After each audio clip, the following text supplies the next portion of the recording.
আল্লাহ পাক রব্বুল আলামিন আমাকে আপনাকে এক কথায় পৃথিবীর তামাম মানুষকে এবং জিন জাতিকে এই জমিনে প্রেরণ করেছেন, পাঠিয়েছেন শুধুমাত্র আল্লাহর ইবাদত, আল্লাহর দাসের জন্য। এই প্রসঙ্গে আল্লাহ পবিত্র কালামুল্লাহ শরীফের মধ্যে ইরশাদ করেন, ওমা খালাকতুল জিন্না ওয়াল ইনসা ইল্লা লিয়াবুদুন, যে পৃথিবীর মধ্যে নিশ্চয়ই শুধুমাত্র জিন এবং মানবজাত এই সাকলাইন দুইটি জাতিকে সৃষ্টি করেছি একমাত্র আল্লাহ রাব্বুল আলামিনের দাসত্ব, আল্লাহ পাক রব্বুল আলামিনের ইবাদতের জন্য। বলেন না সুবহানাল্লাহ। এই দাসত্বের শৃঙ্খলে আবদ্ধ তথা মানবজাত এই জাতিকে আবার আল্লাহ পাক রব্বুল আলামিন আমলের মাধ্যমে দুইটা ধারায় বিভক্ত করেছেন। একটি ধারাকে বলা হয় আউলিয়াউল্লাহ,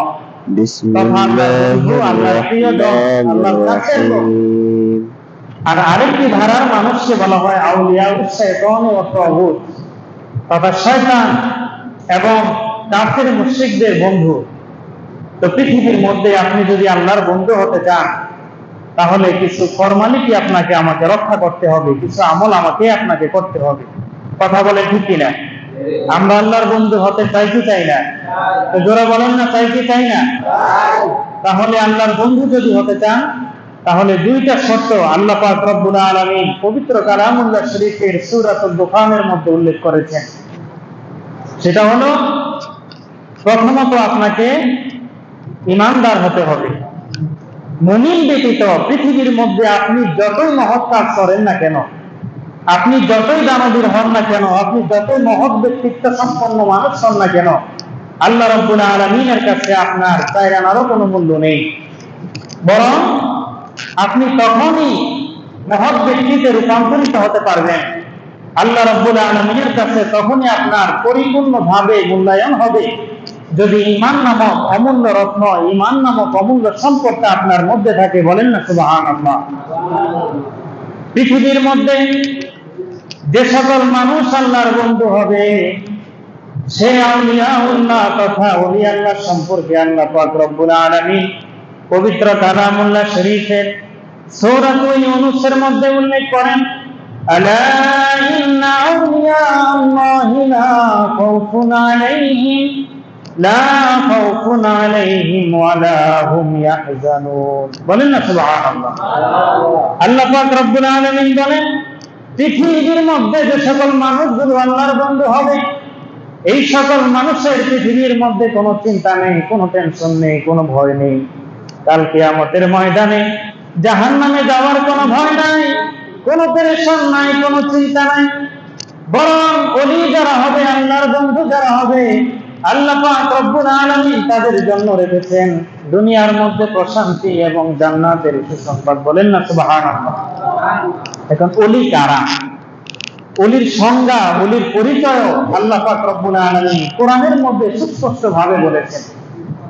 ওলি হওয়ার জন্য দুইটা শর্ত। কয়টা শর্ত? দুইটা শর্ত।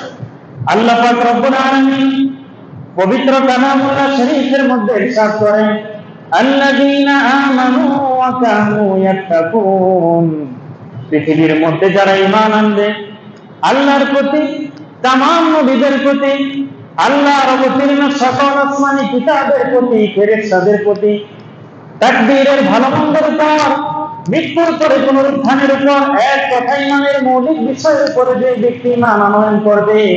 দ্বিতীয়ত ওয়া কানু ইয়াত্তাকুন, আর যদি সে মুত্তাকি পরহেজগার হয়, আল্লাহ ভীরু মানুষ যদি হয়, আল্লাহকে যদি সর্বক্ষেত্রে ভয় করে, তাহলে ঈমানের অমূল্য সম্পদ আর তাকওয়ার গুণ যে ব্যক্তির মধ্যে আছে সেই ব্যক্তি হলো আল্লাহর বন্ধু। বলেন না সুবহানাল্লাহ।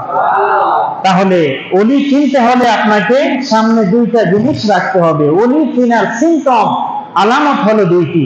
প্রথম নাম্বার হলো সে মুমিন হতে হবে, দ্বিতীয় নাম্বার হলো সে মুত্তাকি, আল্লাহ ভীরু মানুষ হতে হবে, পরহেজগার মানুষ হতে হবে। এই দুইটা গুণের সমন্বয় যদি কোনো ব্যক্তির মধ্যে থাকে, আল্লাহ পাক রব্বুল আলামিন বলেছেন, লাহুমুল বুশরা ফিল হায়াতিদ দুনিয়া ওয়া ফিল আখিরাহ। বলেন না সুবহানাল্লাহ। এই মানুষগুলোর জন্য পৃথিবীর মধ্যে রয়েছে জান্নাতের সুসংবাদ, আখিরাতেও রয়েছে তাদের জন্য জান্নাত প্রাপ্তি। বলেন না সুবহানাল্লাহ। আল্লাহ বলেছেন, লা তাবদীলা লিকালিমাতিল্লাহ, আল্লাহ তাদেরকে যে জান্নাতের সুসংবাদ দিয়েছেন, দুনিয়ার যেই পরম শান্তির যে বার্তা তাদেরকে দিয়েছেন, আল্লাহর এই প্রতিশ্রুতি, আল্লাহর এই ওয়াদা কোনো পরিবর্তন হবে না, বলেন না সুবহানাল্লাহ। তাহলে এই ওলি যারা হবে, এরকমের মানুষ পৃথিবীর মধ্যে অনেক আছে, অনেক আছে। শুধুমাত্র যে নির্দিষ্ট মানুষ যাদেরকে ওলি বলা হয় তারাই যে ওলি তা নয়, বরং একজন সাধারণ কৃষক ওলি হতে পারে, একজন কাঠ মিস্ত্রি ওলি হতে পারে, একজন রাজমিস্ত্রি ওলি হতে পারে, একজন চাকরিজীবী ওলি হতে পারে, একজন রিক্সা চালক ওলি হতে পারে, একজন কামার ওলি হতে পারে, একজন মেথর আল্লাহর ওলি হতে পারে, যদি তার মধ্যে ঈমানের গুণ আর তাকওয়ার গুণ থাকে, বলেন না সুবহানাল্লাহ। আল্লাহ পাক রব্বুল আলামিন হাদিসে কুদসির মধ্যে ইরশাদ করেন, রাসূল পাক সাল্লাল্লাহু আলাইহি ওয়াসাল্লামের জবান মোবারকে বলেন, আল্লাহ পাক রব্বুল আলামিন ইরশাদ করেন, লা ইয়াজালু আবদি ইয়াতাকাররাবু ইলাইয়া বিন-নওয়াফিল হাত্তা আহবাবতুহু ফাইযা আহবাবতুহু ফাকুনতু সামাহু আল্লাযী ইয়াসমাউ বিহি।